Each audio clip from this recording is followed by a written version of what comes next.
Is reconciliation a worthwhile term anymore?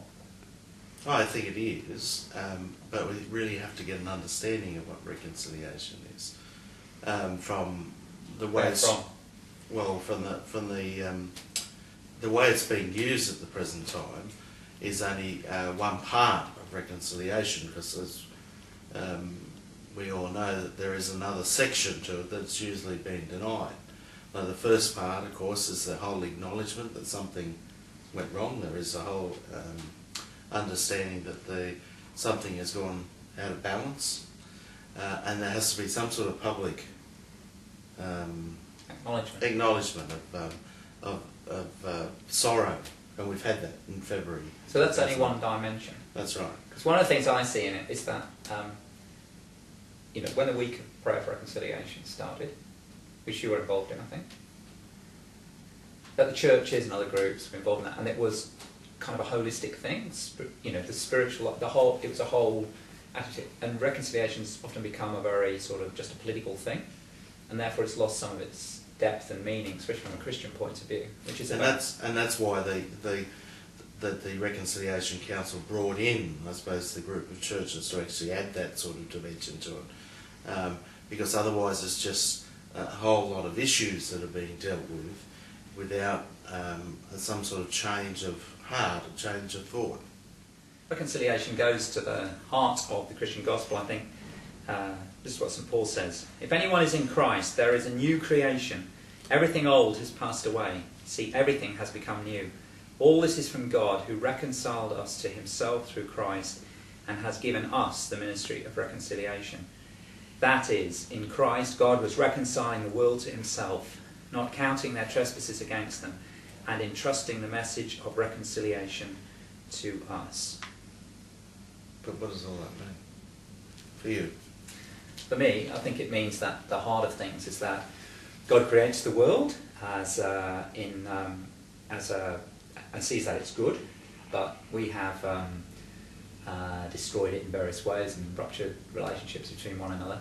But in Christ, depending how you understand that, there is the possibility of regaining that vision and regaining those relationships, both with ourselves with God, but with other people and with the creation as a whole.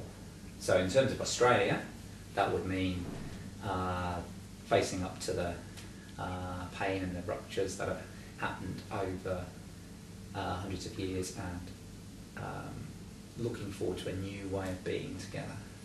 Which is what I've always been saying about, you get in Genesis that story of creation where God creates everything, and if God creates it, it must be good, and everything's in good relationship, even to the point, as you say, you grab some dirt and God blows life into it. In everything that's around us, there's something good about God, and then the story goes on about Adam and Eve and the falling out of that relationship. But there is always an opportunity for that relationship to come back into balance, come back into the good side. But and the land, I think, also, just the creation, I was clear with climate change, that we've disrupted things, and it's often when people have been greedy that it's actually then has an effect on the environment, and vice versa. If you destroy your environment, you then destroy relationships between people. That's the teaching, it seems to me, of the Old Testament.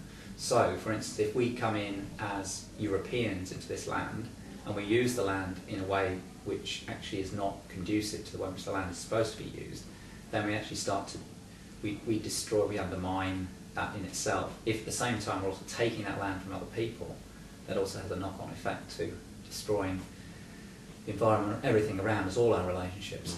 And that's changed because of movement of peoples, of course, too. In the early days, in the Aboriginal 40,000, 100,000 years ago, there were only a small amount of people in this land, and they weren't farmers, they were hunter-gatherers, so therefore they used the things that are around us to survive on. But that changed with more people coming into the land, and it's about how best to work out the use of it that is not destructive, but at least keeps some sort of balance of good and so on. That's right. And some things you can. But it seems to me that is my understanding, Aboriginal Torres Strait Islander people were not people who were didn't have closed minds. The law wasn't, and the stories, the understanding of, was something that could be adapted over time as you observed and took things on. So you can actually develop. So Aboriginal Torres Strait Islander people are not, if there hadn't been an invasion or a takeover by European peoples, they could have adapted to and learnt lessons from the wider world. So it's not a kind of closed system in that sense. But the way in which that was done was so dramatic that it just overturned all the wisdom and all the learning of the ages really in this land, which also those who came, Europeans who came here, also themselves then suffered because over a period of time that they did misuse the land in such a way that farming in certain places now it's unsustainable and so on. If they'd have stopped to listen a little bit and read the land and understand the land, they'd have, Yeah, water's a prime example of that. For instance, the Murray-Darling Basin. You can't have a water system and then at the beginning of this water system build a huge dam that's going to collect all this water. It's naturally going to kill off the river. Or, as groups were saying about they want to turn the waters from the coast back overland. Well, that may be well and good for the water back in the Murray-Darling, but for the rivers on the coast, they could be quite devastating for those rivers. So it's about trying to understand, well, at least trying to understand how these systems work and then using them properly without just plain stupidity and greed.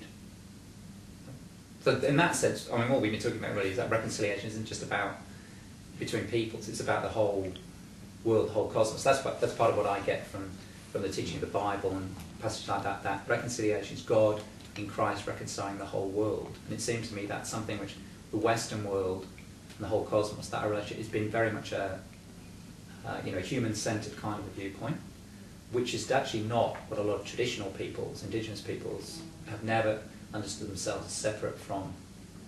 But that's what's wrong with our economic system, though. Our economic system talks about I need to get, even though I might not need it, I need to have it. Yeah. And therefore there's a whole lot of greed that comes with the system that we run at the present time, the continual advertising that tells us that we need this and need that, and therefore if we need it then we've got to produce it. And it doesn't matter how we produce it, but we need to have it. Yeah. And some people benefit from this, but for the vast majority of us we don't. That's right, that's right. There's a great Kev Carmody song about the land, and there's two voices in it. One which says this, which is sort of like the non-indigenous voice farmer who's very, very close to that land, and they say this land is mine, and then the indigenous voice says this land is me, and that's a different kind of perspective. Both of those can have some validity, it seems to me, in the sense that the Western view enables something like, probably because of its development in terms of science and so on, and a certain objectivity which enables things like the development of human architecture and that sort of thing, although one wonders whether or not over time Aboriginal and Torres Strait Islander people would have done that but in a different way.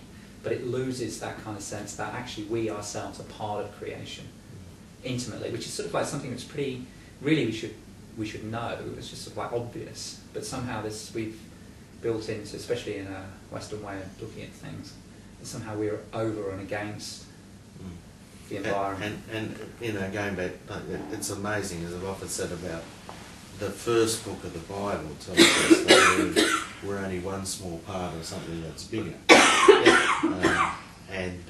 And we've known that for many, many years. So here we have two cultures and two different parts of the world also speaking about the same thing. But somewhere along the road, whether it's the use of the word dominion or whatever, there has been a loss of understanding about that by it became that I can do whatever I like. That's right. But I think that's when it's understood dominion and domination. That's what a lot of people think dominion is. But not, dominion's to be understood in the Bible context as the same dominion God exercises. And God does not exercise domination over us, but actually gives us freedom, free will, gives us the opportunity to help make the world, be a partner in that creation. But that's not the way in which it's often read. And the Bible's read in different ways, isn't it? To sort of impose things upon people as well as to set people free. Yeah. And that's that free will, isn't it? About good and evil, where you can choose something that is productive or something that is destructive. Mm-hmm. And that's something that we in Australia, I think, have come to a better understanding in more recent times about, the whole environmental movement and so on that started here within this country, which I think actually has a lot to do with that Aboriginal culture and the ancientness of it, and also our understanding about land that a lot of newcomers have taken on board themselves. Yeah.